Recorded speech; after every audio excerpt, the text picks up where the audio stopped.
time limit. Control your mobile phone. If you don't control your mobile phone, your life will become something that is stupid and ridiculous.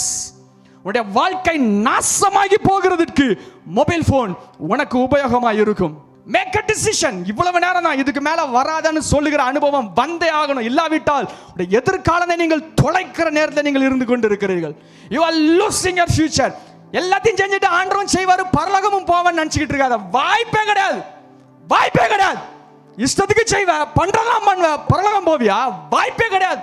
No way you are going to heaven if you are doing all rubbish things. மோசமானதையும் அயோக்கியத்தனத்தையும் அசுத்தத்தையும் ஆபாசத்தையும் பார்த்துக்கொண்டு பரலோகத்துக்கும் செல்லலாம், கர்த்தர் ஆசீர்வாதத்தையும் வைத்துக் கொள்ளலாம் என்று ஒரு நாளும் தப்பு கணக்கு போடாதே. கர்த்தர் உன்னை நோக்கியே பார்க்க மாட்டார். ஆண்டவர் கையில எடுத்து கொடுத்தாலும் you have no capacity to receive things and the blessings of God. அதை வாங்குறதுக்கு சக்தி உனக்கு இருக்காது.